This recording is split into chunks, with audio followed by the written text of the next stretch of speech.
Okay, so I probably need to qualify what I'm about to say. I was a principal for the full duration of the phase 2, the second phase of the ECB project, and I came in during the intervening period between the end of the first phase, the first 2-year one, and then the second phase, where a lot of design had gone into this phase 2 that was based on learning from phase 1, and I think the one big thing was that phase 1 felt a bit too headquarters focused and not field focused enough, and so there was a genuine desire to turn that around. And to some degree, and I'll come and speak about that, I think that was one of the more successful bits of the second phase of ECB. Going into the second phase, I think the principles generally were quite bullish. There was a very kind of we-can-do attitude to it, and I think they got perhaps into a little bit of a groupthink there. We got into a bit of groupthink about believing what was possible and actually what was realistic. And I think looking back, there's a lot of hubris there. And Jock's talked about the projects and the wider vision, and I suppose when it comes down to the money, if you're talking about $12 million spent between 6 agencies over 5 years, not even taking account of what you take out of that to spend on the project team, that's still only $200,000 per agency per year. And you look at the agencies that are involved, this was a spit in the eye in terms of scale. And so whilst the operational and project objectives of the ECB, I think, were fine, a lot of them were pretty good, the sense that it was going to transform ways of working of large multi-country agencies was probably always unrealistic, and that's really important to bear in mind. So I think the ambition, expectations of the ECB were way in excess of what it was ever going to be able to deliver, I believe. The other aspect, I think, that we weren't realistic enough at the beginning was the match funding. We got $5 million from the Gates Foundation, which was great, but we also had a project goal of 12 million. So instead of this being, flexible money and an opportunity, it actually very quickly just became a liability. And the emphasis was on fundraising for the remaining 7 million. And I'm not sure what it says about the relationship between the agencies, but that collective fundraising we found was broadly impossible. Because the people we could go to for this, if you wanted to avoid the institutional donors, as Jock says, which I think is quite right, you want to go to foundations. Foundations are a very precious relationship for fundraisers, and it seemed to be we were never successful at crossing that hurdle of getting genuine, very flexible money provided to the agencies as a whole, as opposed to any one individual agency. And therefore, in about 2010, I remember I was in a meeting in Switzerland, and we all looked at each other because the ECB was on the verge of being broke. It had more or less run out of money. We were undoubtedly going to have to shed up to 50% of the project team, which would be a great shame, but there was no way out of that. And the only route out we had was to break the remaining 7 million into digestible project chunks.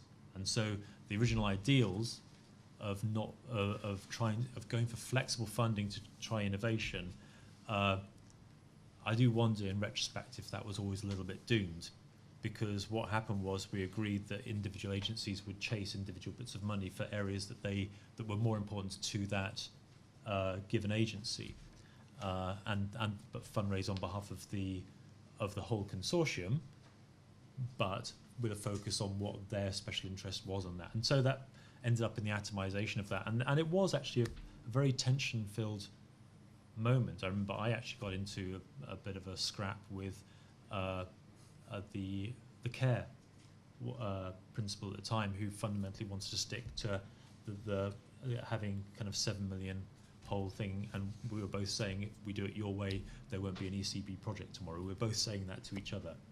So anyway, we did it in the project route. So we got the 12 million. we delivered broadly on the log frame, but as Jock says, he was absolutely right, it became a slightly atomized project way of doing it.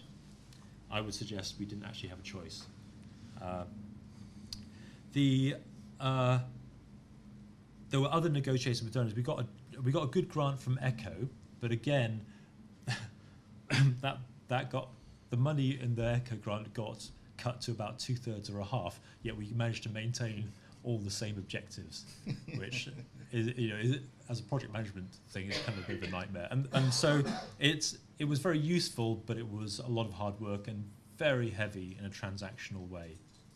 And that's good to bear in mind, that if you're desperate for money, if you're begging for money, you're in a weak negotiating position. I think that's where we found ourselves, which again comes back to the idea of we set up the financial structure of the ECB in terms of a liability, not an opportunity. So I want to finish off now talking about why we decided to not go for a phase 3, because I think we have to recognise that there were lots of positives from the ECB project. As Jock said, the tools that were developed, I think, were actually genuinely useful. I know there's a kind of snobbery about just producing tools, but I think a lot of them were very good and have been repeatedly used.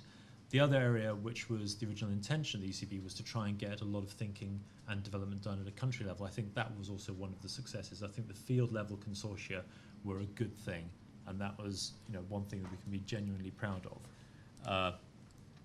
So why did we stop? Why did the principals sit around the table? And I think, I can't remember which city was in, we looked at each other and we thought, we can't do this. We can't go into another phase. Because that's what happened. I mean, there were lots of positives, and I know it was felt that a number of people wanted to continue with ECB, particularly the field level consortia, for obvious reasons. They had made good progress, and it was a shame, in a sense, to let them down. But I think, ultimately, around the fundraising, around the overall structure of the ECB project, I don't think there was sufficient trust between the principals. Interpersonal relationships were absolutely fine, but you had, behind those individuals, you also had agency interests.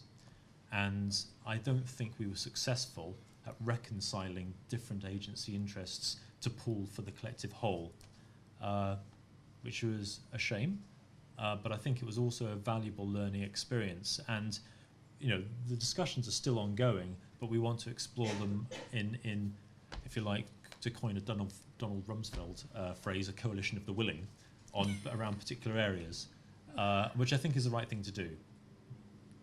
So I'm going to stop there. I hope I haven't gone over. No, you're absolutely fine. So those are my learning from it. I think ultimately it came down to we weren't able to build up enough trust between organisations. Trust between individuals is all well and good, but if you can't deliver your organisation to work on a collaborative effort, you're only going to get a small part of the way there. Thanks very much, Graham. I suppose that's especially difficult when you do have big organizations that are constantly evolving as well in terms of organizational change and structure. And I know that was one of the issues that Jock highlighted in the paper that was a factor in terms of how the ECB developed and delivered. Yeah.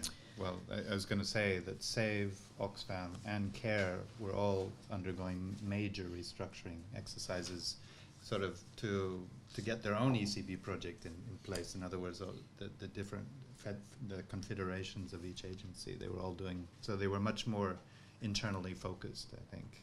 That was my impression, not just for ECB, but for interagency things in general.